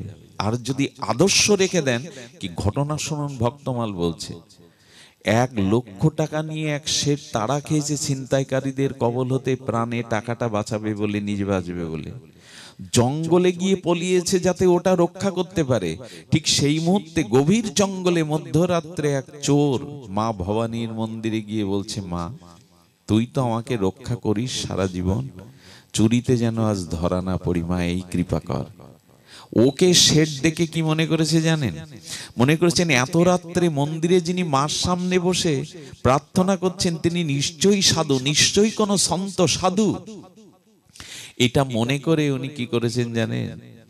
এটা মনে করে তাড়াতাড়ি তার হাতে টাকাটা দিয়ে বলছেন, বাবা আমাকে বাঁচান, এই অর্থটাকে বাঁচান, এটা আমার সম্বল। বলেই উনি, আপনি রক্ষা করুন, আমার পেছনে ছিনতাইকারীরা তাড়া করেছে। উনি জঙ্গলের মধ্যে লুকিয়ে গেলেন। চোরের হাতে লাখ টাকা সেদিনের সময়, ঘটনাটা 1000 বছর আগে। উনি কি করেছে জানেন? মা ভবানীর দিকে তাকিয়ে বলছেন, মা, সব জায়গায় অশ্রদ্ধা, অবিশ্বাস আমি রেখেছি, কিন্তু তোর সামনে কখনো আমি কপটতা করিনি মা। তোর সামনে তোর বিশ্বাসটা আমি কখনো হারাইনি। এই দেখুন ভক্তি কাদের লাভ হয়। সেই লাখ টাকা নিয়ে 2 ঘন্টা বসে থাকলেন। উনি আসার পরে যখন ওনাকে টাকাটা ফিরিয়ে দিচ্ছেন, তখন চরণে প্রণাম করে বললেন, প্রণাম করবেন না, আমি প্রণামের যোগ্য নই, আমি দাগি চোর। মায়ের কাছে আসি মার আশীর্বাদ নিতে, যাতে চুরিতে ধরা না পড়ি। বললেন, এই টাকা পেয়েও কেন আপনি আত্মসাৎ করলেন না? বললেন, আর যাই হোক, যার সামনে এসেছি তার সামনে আদর্শ থেকে চ্যুত হতে পারবো না। আমরা ভগবানকেও ফাঁকি দিতে শিখেছি, ভগবানের সামনেও আমরা চালাকি করি, ভেতরে এক বাইরে আর এক রকম ভাব দেখায়। উনি কি ওটা জানেন না? কপট চাতুরি যতদিন আছে কোটি জন্মেও ভজনে প্রেম প্রাপ্তি। এই জন্য সরল হলে ভগবান তাকে গ্রহণ করেন। ভক্তের কাছে কখনো কপটতা করবেন না। ভক্তের কাছে যদি নিজের দুরাচার বৃত্তিও কখনো তুলে ধরতে হয়, চরিত্রের অন্ধকার দিকও তুলে ধরতে হয়, ওইখানে ফাঁকি দিবেন না। ভক্ত হলো ভক্তবৎসল, করুণা, তারা কারো অপরাধকে গণনা করে না। ভক্তও যেমন ভগবান, কারো অপরাধকে লক্ষ্য না করে আপনার বর্তমানকে দেখে, যে আপনি হরি বলছেন এটাই দেখে, অতীতকে দেখে না। আরে পুতনা বেশ ধরেছে মায়ের, অন্তরে কামনার বিষ, গোবিন্দকে জিঘাংসা হত্যা করবার জন্য কালকুট স্থানে বিষ, বুকে পাপ, আর রূপ ধরেছে মায়ের, কিন্তু কামিনী। এত কিছু নিয়ে যখন গোবিন্দের সামনে গেলেন, গোবিন্দ চোখ বন্ধ করেছিলেন পুতনাকে দেখে। ভগবান দেখবেন, ভগবান তুমি চোখ বন্ধ করলেন কেন? বললেন, পুতনার হৃদয়ে জিঘাংসা, বুকে বিষ, আর ও নকল মার বেশ ধরে কামিনী রূপ ধরে এসছে। যাদের ভেতরে বিষ আছে, কপটতা আছে, ছল আছে, আমি তার দিকে তাকাতে পারি না। তাদের দেখলে আমি ওইখানে সরল হবেন, নিষ্কপট হবেন, গোপন কিছু করবেন না। ভক্ত ভগবানের কাছে ওরা ক্ষমা করতে জানে, ওরা কারো দোষ অন্বেষণ না করেই কৃপা করতে পারে। সাধুরেব সামন্তব্যং, গোবিন্দ বলেছেন, অপিচেত সুদরাচার মাম অনন্য ভাগ। পৃথিবীর শ্রেষ্ঠ দুরাচারী হয়েও যদি কেউ নিষ্কপটে শ্রদ্ধালু হয়ে আমার কাছে আসে, তাকে সাধু বলে সম্মান করবে। কারণ অচিরেই সে সাধু হয়ে যাবে, তার মধ্যে কপটতা নাই, লোক দেখানো ভাব নাই, অচিরেই সে সাধু। সাধুরেব সামন্তব্যং, পেছনেরটা দেখো না। আরেকটি কারণে গোবিন্দ পুতনাকে দেখে চোখ বন্ধ করেছিলেন। কি কারণ জানেন? আমার কাছে যে একবার আসে, আমাকে যে বুকে তুলে নেয়, আমি তার অতীতের কর্ম পাপ এগুলি দেখি না, দেখলে তাকে কৃপা করতে পারতাম না। আচ্ছা, আপনার আমার অনন্ত জন্মের পাপগুলি যদি আমার পিতা মাতা, আমার স্ত্রী পুত্র দেখানো যেত আমার অনন্ত জন্মের পাপ, ওরা আগের মতো আমাকে আর শ্রদ্ধা করতে? কিন্তু ভগবান চোখ বন্ধ করে বলেন, আমি তোমার অতীত পাপ দেখব না, অতীত অপরাধ দেখব না, তুমি যে আমার কাছে এসেছো এই বর্তমানটাই দেখে তোমায় কৃপা করব। এই দয়ালুর কাছে আমরা যাই না। এমন ক্ষমাশীল বদান্য কৃতজ্ঞ ভক্ত ভগবানের কাছে আমরা যাই না। তেই বানাজি কি করেছেন, বললেন আমার ঠাকুরকে দিয়ে যান, ওই ঠাকুরই চাই। উনি যখন দেখলেন কান্নাকাটি করছে, বললেন, ঠাকুর দেওয়া যায় নাকি নিজের ঠাকুর? উপাসনার তত্ত্ব দেওয়া যায়? মা বাবা এসে বোঝাচ্ছে, তোকে এই কিনে দেবো, ওই কিনে দেবো, কান্নাকাটি করে হাত পা ছুড়ে বলছে ওই ঠাকুরই চাই। সাধু দেখলেন ওর যথাযথ অনুরাগ হয়েছে, কিন্তু আমি তো আমার বিগ্রহ দিতে পারবো না। ওকে সান্ত্বনা দেওয়ার জন্য রাস্তায় গিয়ে একটা কালো পাথর নিয়েছে। কালো পাথরটাকে আবার একটু ঘষে মেজে ওইখানে একটু তিলক করে দিয়ে ওদের সিংহাসনে রেখে বলছে, এদিকে আয় দেখ। আর ওনার ঠাকুরটাকে নিচে রেখেছেন, আর যে 20 আনা পাথরটাকে তিলক করে আসনে রেখেছেন। বলে, দেখ তোর এই ঠাকুরের সৌন্দর্য দেখ, তোর এই ঠাকুর রাজা, আর আমার এই ঠাকুর ওই ঠাকুরের প্রজা, দাস। শিশুকে তো বোঝাতে হবে। তো ওই তিলক করা দেখে, সিঙ্গার করা দেখে বলছেন, আমার ঠাকুরও তো সুন্দর, আমার ঠাকুর রাজা, তোমার ঠাকুর প্রজা। বলে, আমি রাজাই নেব। সাধু বললেন, হ্যাঁ, কৌশলটা কাজে লেগেছে। ওকে দিয়ে গেল, দিয়ে তো গেল। এই দেখুন কারা ভগবান পায়। ও তো শাস্ত্রবিদ্যা জানে না, ও তো নিয়ম নীতি সদাচার জানে না। সেই দিন থেকে শুরু হলো ভগবানের প্রতি অকৃত্রিম নিষ্কপট ভালোবাসা। কি করে জানেন, লাল তিলক দেবে বলে, আলতা পরা দেবে বলে বাচ্চারা ওই যে কাঠের খড় গুঁড়ো ওইটা পেষণ করে, করে জল দিয়ে রক্তাক্ত পানা লাল করে তিলক দেয়, বনের ফুল দিয়ে দেয়। চললো এমনি করে তার নিষ্কপট ভালোবাসা। কিছুদিন পরে ভোগ লাগাতে শুরু করলো। ভোগ লাগিয়ে ছোট পর্দা দিয়ে এপারে বসে থাকে। ঠাকুর, তুমি তো কারো সামনে খাও না, আমি পর্দা দিয়ে দিয়েছি, এবার খাও।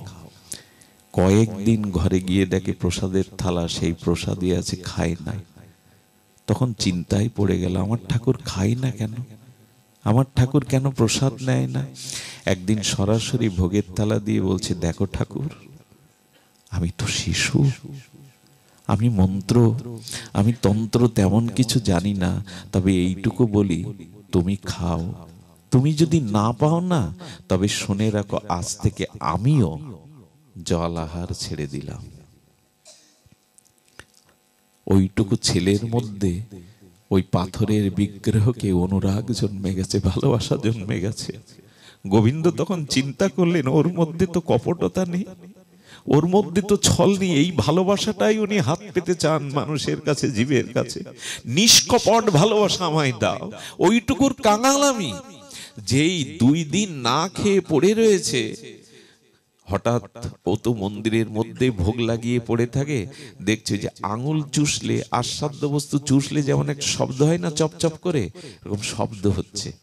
শব্দটা শুনেই তাকিয়ে দেখে ও যা দিয়েছিল সেইগুলো গোবিন্দ চেটে চেটে পাচ্ছে, আর শব্দটা হচ্ছে। ও, তবে তোমার করুণা হলো, তবে তোমার দয়া হলো, কষ্ট দিতে ভালো লাগে, তাই না? সেই দিন থেকে গোবিন্দের সাথে তার সখ্যতা শুরু হলো। ওই বিগ্রহকে নিয়ে ও গাভী রাখতে, গোপাল পালন করে, গরু রাখতে যায়, ওকে নিয়ে যায়, বটের ছায়ে বসিয়ে রাখে। রাখতে রাখতে এমন হলো, ভগবান প্রকট হয়ে যান ওর ভালোবাসায়। শিশুরূপে বলে, দেখো, তোমার যখন ইচ্ছা করবে আমাকে দেখতে, আমাকে ডাকবে, প্রকট হয়ে যান। একদিন বলছে, শোনো, সারা দিন তুমি গরু চড়াও, দায়িত্বটা আমায় দাও না। আমি গল্প শোনাতে বসিনি আপনাদের। ভক্তমালজি বলছেন, প্রকট হয়ে গোবিন্দ বলে, তুমি পারবে, তোমার কেমন কোমল কোমল হাত পা, তুমি পারবে। বলিনি, এই অভ্যাসটা আমার অনেক জন্মের। আমি গোপাল, আমি গরু রাখার অভ্যাসটা আমার অনেক জন্মে, ছেড়ে দাও না, আমার উপর ভাত দিয়ে দাও। সারা দিন গোচারণ করে, বিকালে ফিরে এসে বিগ্রহের মধ্যে প্রকট অপ্রকট হয়ে যান, একসাথে বাড়ি আসে। 2 বছর পরে ওই মহাত্মা ওর বাড়িতে এসেছে। কি গো, তোমার গোপাল কই, তোমার ঠাকুর কই? বলে, ঠাকুর গোচারণ করতে গেছে, গরু রাখতে গেছে। বলছে, ওর এখনো সেই পাগলামি আছে দেখছি। বলে, গোচারণ গেছে? বলে, হ্যাঁ।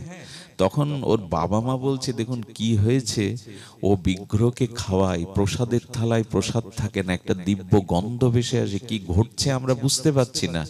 বলে, ওর সাথে নাকি গোপাল গরু চড়ায়। তখন বলছেন, আচ্ছা সাধু বাবা, গোপাল গরু চড়ায়, তুমি বিশ্বাস করছো না আমার বাবা মার মতো? বলে, দেখাতে পারিস? বলে, চলো না, আমার গরুগুলো মাঝে মাঝে আমাকে বিশ্রামের জন্য ওই নিয়ে যায়, চলো না। যেই গোষ্ঠে এসেছে, গোবিন্দ একটা নীল গায়ের পিছনে ঘুরে বেড়াচ্ছেন। গোপালকে দেখে হেসে বলছেন, শোনো সখা, আমার গুরুদেব এসেছে, ওনাকে ওনাকে ওনাকে একটু দেখা দিতে হবে। বললেন, সহজ পেয়েছো, তোমার মতো সরল পেয়েছো? আমি সবার কাছে ধরা দেই না, ও আমাকে দেখতেই পাবে না। তখন কি বলছে জানেন? শোনো সখা, আজ তোমার আমার মিলন ঘটিয়ে দিয়েছে আমার গুরুদেবী। উনি যদি কৃপা না করতেন, আমি তোমাকে পেতাম না, তোমার সাথে আমার সম্বন্ধই হতো না। তবে জেনে রাখো, ওনার করুণাতেই আমি তোমাকে, তুমি আমাকে পেয়েছো, ওনাকে বঞ্চনা করা যাবে না।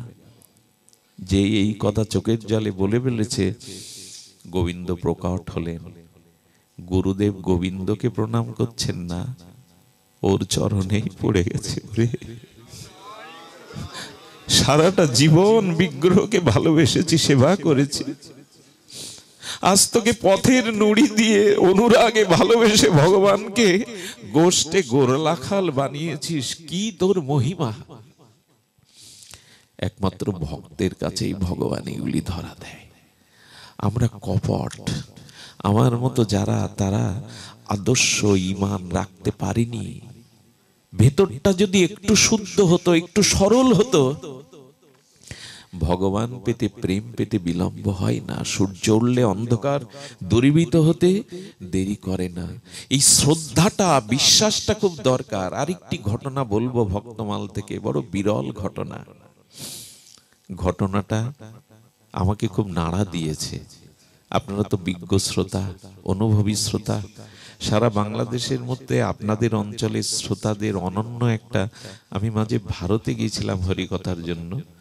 ওখানে বলছে, বাবা এই যে ভাঙ্গা, ফরিদপুর, মকসেদপুর এই অঞ্চলটা কারা বাস করে? কেন বলছেন? বললেন, আমরা মাঝে মাঝে লাইভে দেখি, আমরা মাঝে যে ইউটিউবেতে দেখি, কি নীরব হয়ে এত গভীর রাত্রে তারা হরিকথা শুনছেন, সহস্র সহস্র ভক্ত। ওখান থেকে কি বলে জানে ওরা? আমাদের হয়ে তাদের চরণে একটা প্রণাম দেবেন, তাদের মতো ভক্তি আমাদের নেই। ওরা বারবার বলে, আমাদের হয়ে বাবা একটা প্রণাম দিবেন। আপনাদেরই এ কথা বলা যায়। এত হরিকথার আগ্রহ, উৎকণ্ঠা, ব্যাকুলতা, তৃষ্ণা আপনাদের ভাবা যায় না। বিপ্লবদার একটা পা নষ্ট, জানেন, ফরিদপুর থেকে বাবুদা ওরা যেভাবে ছুটে এসে রাস্তায় দৌড়ায়, আপনাদের অনুভূতিগুলো দেখে মনে হয় আমার জীবনে যেটুকু চাওয়া পাওয়া তা পূর্ণ হয়েছে আপনাদের সান্নিধ্য পেয়ে। এত হরিকথা প্রেমিক, এত হরিকথা উৎকণ্ঠা আপনাদের। হ্যাঁ, এটা ওই দেশের, মানে নোয়াখালীর একটা সমস্ত লোক, 99% লোক নদিয়ার একটা নগরে বাস করে। তারা হাউমাউ করে কাঁদছেন আর বলছেন, বাবা বাবা আমরা খুঁজে পাই ওই শ্রোতাদের মধ্যে আপনাকে। আপনি তাদের বারবার আমাদের হয়ে প্রণাম দেবেন, আশীর্বাদ করতে বলবেন যে না, আমাদের হরিকথাতে রুচি হয়। শুনুন তবে ভক্তমাল চরিত্রে এই শ্রদ্ধা, আদর্শ, এই জায়গাটা নষ্ট হলে কিন্তু আমরা পাবো না, কোটি জন্মেও পাবো না। সেই চরিত্র শুনুন ভক্তমালে।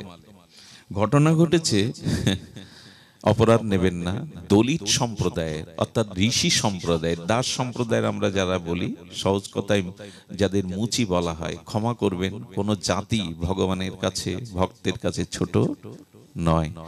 তো তাদের সংসারে অভাব, স্বামী স্ত্রী ঝগড়া করতে করতে মাঝে মাঝে মারধরও করে বসে।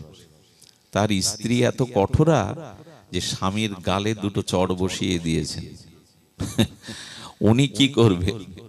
উনি এই কষ্টে, এই অপমান সহ্য না করতে পেরে, উনি সেই যে এক কাপড়ে ছিলেন, জঙ্গলের মধ্যে যেতে গিয়ে সে আবেশে জঙ্গলের কাঁটায় কাপড়ও ছিঁড়ে গেছে। কোন রকমের লজ্জা ঢেকে জঙ্গলের মধ্যে বসে পেয়েছেন সারাদিন। উনি কি বৈরাগ্য নিয়ে গেলেন? স্ত্রীর চড় খেয়ে গেছেন মনের দুঃখে। কি আর করবে, জঙ্গলের মধ্যে বসে বসে রয়েছে। বিকাল বেলা ওই প্রদেশের রাজা তার মন্ত্রীকে নিয়ে, এটা ভাগবত আমাদের ভক্তমাল চরিত্রের কথা, ওই রাজা তার মন্ত্রীকে নিয়ে ওই পথে পরিভ্রমণ, জঙ্গলের শোভা দেখতে বেরিয়েছেন। তো ওই মন্ত্রী ছিলেন আধ্যাত্মিক জগতের একজন ভক্ত।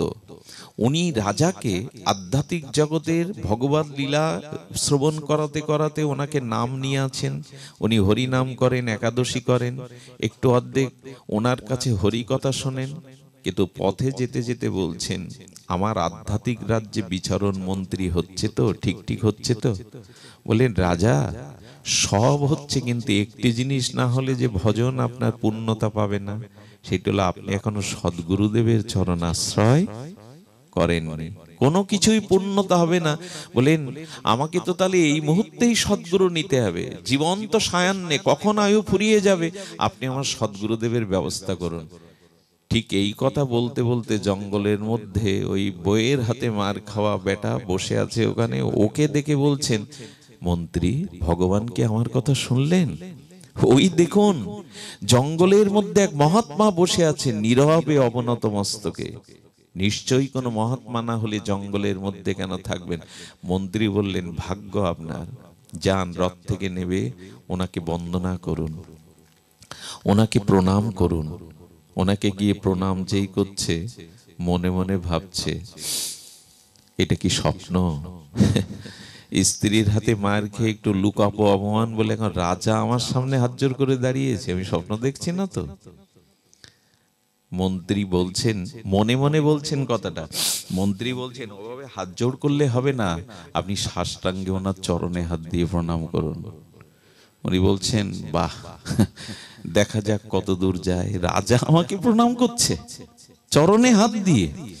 রাজা প্রণাম করার পরে কোনো কথা বলছে না, কথা বললেই তো ধরা পড়ে যাবে। তখন বলছেন মন্ত্রী, ওনার বসন যে নাই, ছেঁড়া ফোটা বসন। তখন বললেন যারা আচার্য হয়, যারা অন্তর্মানা হয়, যাদের দেহাবেশ নাই, তারা তো বস্ত্রই পরে না। মহান মহান আচার্যদের বস্ত্র থাকে না। মনে মনে বলছেন বানাও, আমাকে বানাও, আচার্য বানাও, কাপড় যে কেন ছেড়েছে তা তো তোমরা জানো না। এরপরে বলছেন প্রভু, আমি আপনার চরণ আশ্রয় করতে চাই, আমি গৌর গোবিন্দের ভজন চাই, কৃপা করুন, আমাকে চরণে কৃপা করে আশ্রয় দিন। মনে মনে বললেন এ সুযোগ বা কেন ছাড়বো। কথা বলছেন না দেখে মন্ত্রীকে বলছেন রাজা, উনি তো কথা বলেন না। মন্ত্রী কি বলল জানেন? যারা খুব উচ্চাঙ্গের সাধু হয় তারা মৌন থাকে, সহসা কথা বলে না। উনি অনেক উচ্চাঙ্গের মহাত্মা, আপনার ভাগ্য রাজা। কান বাড়িয়ে দিলেন, কি বলল ওই জানে। রাজা শ্রদ্ধা করে গুরুরূপে বরণ করে রথে তুললেন, রাজবাড়িতে এনে তাকে অভিষেক করালেন, তার চরণ বন্দনা করলেন, আরতি করে ঘরে রেখেছেন। 3 দিন ধরে ঘরের থেকে বেরোবে কি করে? বইয়ের হাতে মার খাওয়া লোক গ্রামে বেরোবে কি করে? কথা বললে ধরা খেয়ে যাবে। প্রসাদ পাচ্ছেন, বসে বসে মৌন থাকেন। রাজকুমারী 3 দিন ধরে লক্ষণ দেখে ওর শ্রদ্ধা এসে গেল, ইনিই তো প্রকৃত রাজ। পুরীতে ওনার কোনো অভিপ্রায় দেখছি না, নীরব অন্তর্মনা। রাজাকে বললেন বাবা, আমিও ওনার চরণাশ্রয় করতে চাই। কুমারী দীক্ষা নিলেন, রাজকুমারী দীক্ষা নিলেন। দীক্ষা নেওয়ার পরে বেশ 15 দিন চলল, 2 সপ্তাহ। ওনার প্রতি এত শ্রদ্ধা, রাজার থেকে রাজকুমারীর কোনো গল্প নয়। শুনুন, অপেক্ষা করছে আমাদের জন্য সেই সংবাদ। এই কুমারী তাকে সদ্গুরু ভগবানের আসনে বসিয়ে, সদ্গুরু প্রকট ভগবান, অপ্রকট ভগবানের থেকে প্রকট গুরুদেবের প্রতি তার অধিক শ্রদ্ধা।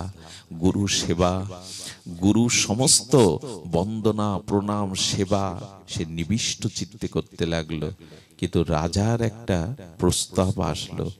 বললেন শ্রী গুরুদেব, আমি আমার যে রাজ্যের নগরটা আপনাকে একটু ঘোরাতে চাই। আপনি কৃপা করে যদি রথে উঠতেন, আমি মন্ত্রীকে নিয়ে আপনাকে আমার নগরটা একটু, আপনার দৃষ্টি পড়লেই তো আমার নগরের মঙ্গল হবে। নীরবে রথে উঠলেন। অপেক্ষা করছিল ওই দিন। বউও দেখতে পেয়েছে রথের উপরে আমাদের ওই লোকটা না, ও দৌড়াতে দৌড়াতে রাস্তায় এসে দাঁড়িয়েছে, হাতে একখানা লাঠিও নিয়েছেন। বেটা 15 দিন খোঁজ খবর নাই, ঘরে আমাকে এইভাবে রেখে। রথে যখন দেখেছে, বলে বারে রাজার রথে এই পোশাকে। রাজা, রাজা মশাই দাঁড়ান, আমার একটা নিবেদন শুনুন। কে কার কথা নেই, দৌড়াতে দৌড়াতে রথের সামনে হাত দাঁড়িয়ে। আপনি রাজা, ন্যায়পাল, আমাকে উপেক্ষা করতে পারেন না, আমি আপনার প্রজা, আমার একটা নিবেদন অন্তত শুনুন, ন্যায় বিচার করুন। কি বিচার তোমার? ওকে ঘাট ধরে আগে নাবা। 15 দিন সংসারের খোঁজ নেই, লুকিয়ে আছে আমার হাতে মার খেয়ে, ওকে আগে লাবান। তখনও নীরব, কিছু তো বলার নেই। রাজা একবার ওনার স্ত্রীর দিকে, একবার গুরুদেবের দিকে তাকাচ্ছেন। গুরুদেব, উনি আপনার স্ত্রী, উনি যা বলছেন তা সত্য। কি বলবে? কথা না বাড়িয়ে রথ থেকে নেবে স্ত্রীর পেছনে পেছনে যেতে লাগলেন। রাজা বড় ব্যথা পেলেন। বললেন, জীবনে সদ্গুরুদেবের আশ্রয় নীতি গিয়ে এত বড় প্রবঞ্চনায় পড়লাম। বাড়ি যখন নামবেন, বরণ ডালা নিয়ে কুমারী দাঁড়িয়ে আছে, গুরুদেব অভিষেক করে ঘরে ঢোকাবে। বাবা, শ্রী গুরুদেব কোথায়? বলেন, আর একবারও তার নাম নিবে না। শ্রী গুরুদেব কোথায়? দাস কোথায়? বইয়ের হাতে পিটানি খাওয়া অভদ্র। বাবা, দ্বিতীয়বার যদি আপনি গুরুদেবের নামে কিছু বলেন, আমি আপনার কন্যার থেকে চ্যুত হয়ে যাব, পরিচয় দেব না যে আমি আপনার কন্যা। দেখুন শ্রদ্ধা কি করতে পারে। আদতেও হলো এই শ্রদ্ধা, এখানে কপটতা রাখেন না। শ্রদ্ধা যদি দৃঢ় হয়, ভক্তমাল প্রমাণ দিচ্ছে তার জীবনে কি হয় দেখুন। দ্বিতীয়বার যদি শ্রীগুরু সম্পর্কে আপনি কোনো উক্তি করেন, আমি আপনার কন্যার পরিচয়ে জীবনে আর দেব না, আমাকে ফিরিয়ে এনে দিন, আমার ভগবানকে, আমার গুরুদেবকে আপনি ফিরিয়ে এনে দিন। আরে তোকে কি করে বোঝাবো, গুরু হওয়ার যোগ্য নয়। ঘরে দোদ দিয়ে মেয়েটি বলল, পিতা শুনে রাখুন, আজ থেকে জলান্ন ছেড়ে দিলাম, যতদিন শ্রী গুরুদেব না আসবে ততদিন আমি অন্য জল গ্রহণ করব না। একদিন 2 দিন ঘরে বসে বসে শুধু কাঁদেন, গুরুদেব সবাই আপনাকে চিনতে পারেনি, শ্রদ্ধা রাখুন, যাকে পেয়েছেন সেই গুরুদেবের চরণে শ্রদ্ধা রাখুন। বলছেন যে আমি আপনি না হলে জীবনই রাখবো না। 5টা দিন জলান্ন ধুলায় ধূসরিত, আর জলান্ন না পেয়ে কাঁদছেন, ভগবানের আসন টলে গেল। এই ভক্তিতেই, শ্রদ্ধাই তো ভগবানের আসন টলে। ভগবান বৈকুণ্ঠে এসে বলছেন, ওঠ মা, উঠে জলান্ন নিয়ে নে, আমার গুরুদেবকে সেবা না দিয়ে আমি নেব না। আপনি কে? বলে, আমি বৈকুণ্ঠ বিলাস মূর্তি শ্রী ভগবান। বলেন, আপনি এসেছেন, কিন্তু আমার প্রয়োজন যে আমার শ্রী গুরুদেবের, আপনি ওনাকে আমার কাছে এনে দিন। ভগবান, একটা কথা বলি, গুরুদেব যদি আপনার গলায় 2 পেজ তুলসীর মালা দিয়ে দেয়, আচ্ছা শ্রীকৃষ্ণ যদি কখনো আপনার সামনে এসে বলে 3 পেজ দিতে হয়, তুমি 3 পেজ দাও, আপনি কি বলবেন জানেন? উপযুক্ত গুরু নিষ্ঠাপরায়ণ ভক্ত কি বলে জানেন?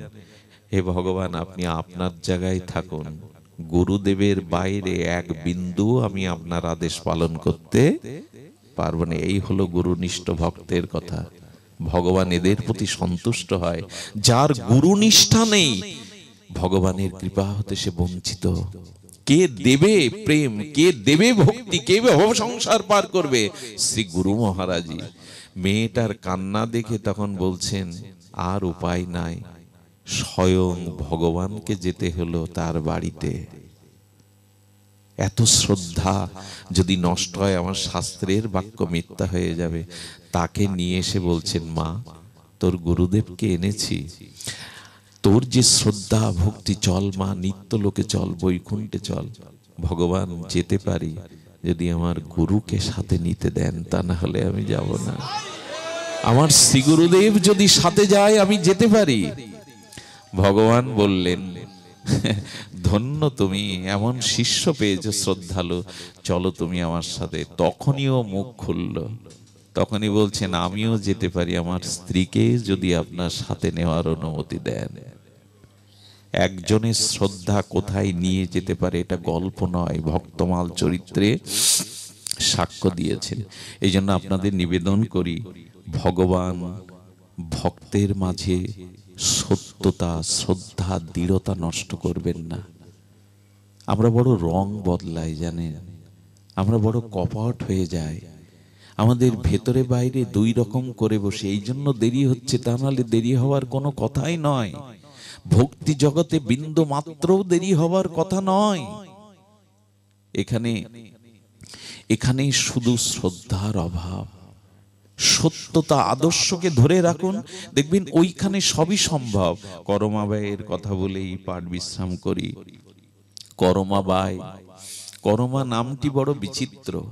ইনি জগন্নাথ মন্দিরে একদা গিয়ে দেখেন, জগন্নাথের মন্দিরে বালভোগটা একটু দেরিতে হয়। আর এই বুড়িমা গ্রামের একেবারে আকাট মূর্খ সরল এই বুড়িমা দেখছেন, আরে জগন্নাথের তো ক্ষুধা লাগে, জগন্নাথের ক্ষুধা লাগে, পুত্র জ্ঞানে তাকে সম্বন্ধ করে। ওই যে পূর্বের সম্বন্ধের কথা বলেছিলাম, জগন্নাথকে পুত্র জ্ঞান করে। তখন পান্ডাদের বলছে, তোমরা একটু দেরি করে কেন আমার জগন্নাথকে ভোগ লাগাও? বাচ্চাদের খেদা লাগে না সকাল হলেই? ওর কথা কেউ শোনে? যখন কেউ শুনল না, করমাবাই বাড়িতে এসে স্নান না করে, প্রভাতে উঠে তিলকাদি তো জানেই না, স্নান না করে বাসি কাপড়ে খিচুড়ি রান্না করে, আর করে পাতাতে দিয়ে ডাকে, আয় জগন্নাথ, আয় বাবা, তোকে ওরা কত বেলা হলে খেতে যায়, তোর ক্ষুধা লাগে। বিশ্বাস করুন, এইভাবে নিবেদন করতে করতে জগন্নাথ এই ভালোবাসাকে, এই বাৎসল্য প্রেমকে উপেক্ষা করতে পারেনি। প্রতিদিন সকালে এসে বুড়িমার হাতে খিচুড়ি পেয়ে যেতেন জগন্নাথ। জগন্নাথ খিচুড়ি পেয়ে যেতেন। বুড়িমা এই আনন্দেই জীবন কাটাচ্ছেন, আমার ছেলে আমার হাতে পেয়ে যায়। একদিন এক সাধু এসে এই ভোগ রান্না করার এই দৃশ্য দেখে বললেন, বুড়িমা পাপ করছো কেন, অপরাধ করছো কেন? ভগবানের ভোগ এভাবে রাধার নিয়ম নেই শাস্ত্রে। ওই যে বললাম, প্রেম কিছু আলাদা, ভক্তির স্তর কিছু আলাদা, সব লেখা থাকবে এরকম না, বিধির অনেক উপরে। বললেন তোমাকে স্নান করতে হবে, তিলক নিতে হবে, মন্ত্র স্মরণ করেই তবে ভগবানের ভোগ রান্না করতে হবে, এটা নিয়ম না, এটা ভগবান গ্রহণ করবে না। আচ্ছা, সাধু বাক্য উনি মেনে নিয়ে পরের দিন সকালে স্নান করতে শুরু করেছেন, তিলক নিতে শুরু করেছেন। এদিক জগন্নাথ এসে উপস্থিত। তাড়াতাড়ি করো মা, জগন্নাথ বলছেন তাড়াতাড়ি, এই তাড়াতাড়ি করো মা কয়েকবার বলেছিলেন, এই জন্য ওনার নাম হয় করো মা। তাড়াতাড়ি করো মা, ক্ষুধা লেগেছে। ভগবানের ক্ষুধা পায়, ভক্তের কাছেই তার ক্ষুধা পায়, প্রেম যেখানে আছে ক্ষুধা পায়। বুড়িমা এত দেরি করে ফেললো মন্ত্র স্মরণ তিলকমালা নিতে, সেদিন ফিরেই গেল। সারাদিন খাননি, কাঁদছেন বুড়িমা। একদিকে সাধুর আজ্ঞা, একদিকে আমার জগন্নাথ না খেয়ে ফিরে গেল, কি করি আমি?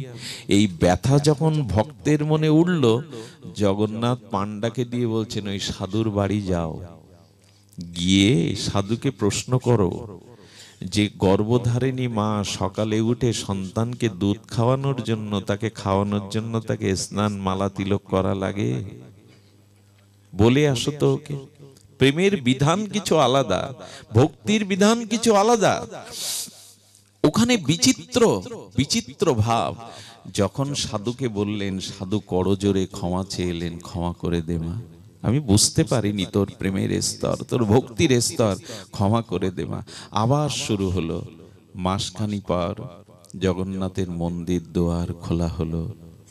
পান্ডারা দেখলো জগন্নাথ ফুপিয়ে ফুপিয়ে কাঁদছে। ওটাকে দারু বিগ্রহ ভাববেন না, কাঠ ভাববেন না। 30 লক্ষ লোক কি তাকে এমনি দেখতে যায়, যার চোখ বড় বড়, হাত পা নেই? লক্ষ লোক প্রতিদিন যায় কি এমনি? উনি সাক্ষাৎ কলিযুগে, সাক্ষাৎ জগন্নাথ। আজও কথা বলে, আজও চেয়ে খায়, আজও ভক্তের সাথে তার ভাব বিনিময় হয়। ওইভাবে যখন জগন্নাথ কাঁদছে, পান্ডা বলছে, প্রভু প্রভু কে তোমায় ব্যথা দিল, কেন কাঁদছো তুমি, তোমার চোখের জল প্রভু কেউ সহ্য করতে পারবে না, কে বলো তুমি? কাঁদতে কাঁদতে বলল, আমার মা মারা গেছে, আমার করমা ভাই আজ সকালে নিত্যলোকে চলে গেছে। বলো না, কে আমাকে সকালে আদর করে প্রসাদ পাবে? আমার মা তো নাই, আমি কার হাতে এই প্রসাদ পেয়ে আসবো? সেই দিন থেকে পুরীতে বালভোগে খিচুড়ির ব্যবস্থা হয় সকালে। সেই দিন থেকে করমা বায়ের নামে, আজও তার নামে এটা দেয়া হয়।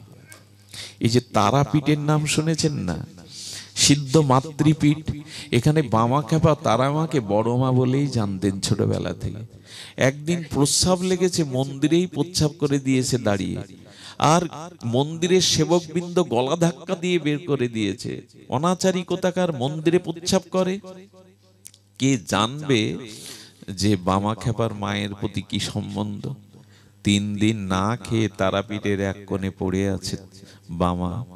এদিকে পূজারী 3 দিনের পর যখন ভোগ লাগাতে গেছে, তারা মা বললেন, আমি বড় ক্ষুধার্ত, আমি 3 দিন কোনো প্রসাদ পাইনি। মাকে প্রশ্ন করা হলো, কেন মা? বললো, আমার বামা 3 দিন কিছু পাইনি, বামা না পেলে তো আমি পাবই না। বললেন, মা ও অনাচারী, ও শাস্ত্র জানে না, তোমার মন্দিরেই উপচ্ছাপ করে দিয়েছে, ওকে রাখা যায় মন্দিরে? ওরে, মায়ের কোলে সন্তান প্রচ্ছাপ করলে বুঝি মা অপবিত্র হয়? ও তো আমার ছেলে, ও এখনো শিশু আমার কাছে, ও আমার সন্তানই, ওর দোষ দেখিস না। সেই দিন থেকে তারাপীঠে কি নিয়ম হয় জানেন? আগে বামাকে ভোগ লাগাতে হবে, তারপরে মা পাবে। ভক্তির জগৎ কিছু আলাদা। এই জন্য নিবেদন করি, কটা দিন বাকি আছে কারো আমাদের জানা নেই। আসুন না, একটু শ্রদ্ধা বিশ্বাস নিয়ে তাকে ভালোবাসি। আর ভগবানের প্রতি প্রেম ভক্তির মূলেই আছে ভক্ত অনুগ্রহ, ভক্ত কৃপা। তিনটে জিনিসে আজ থেকে নিষ্কপট ভাবে, দৃঢ় ভাবে এই তিনটে জিনিস কোড়ান। যদি কোড়াতে পারেন নিষ্কপট ভাবে, ভাগবত বলছেন, ভক্তমাল বলছেন আপনাদের ভক্তি হবে। সে তিনটি কথা চৈতন্য চরিতামৃতে বড় আদর করে কবিরাজ কৃষ্ণ গোস্বামী লিখেছেন। ভক্ত পদ ধূলি, ভক্ত পদ জল, আর ভক্ত ভুক্ত উচ্ছিষ্ট। এই তিনেই ভক্তি হবে, এছাড়া ভক্তি কেউ কখনো পায়নি। ভক্ত পদধূলি, ভক্ত পদজল, ভক্ত ভুক্ত উচ্ছিষ্ট, এই তিনই হলো সাধনার মহাবল। এই তিনটিই হলো ভক্তি প্রাপ্তির একমাত্র উপায়। শ্রদ্ধার সহিত আজ আমরা এখানেই হরি কথা বিশ্রাম রাখছি, এই দিনের প্রতি শ্রদ্ধা রেখে। আগামী অনুষ্ঠানগুলো সুমঙ্গল সার্থক হোক এই প্রার্থনা করে আজকের মতো হরি কথার এখানে বিশ্রাম। শ্রী গুরু প্রেমানন্দে গৌর হরি বল। জয় রাধে, জয় রাধে।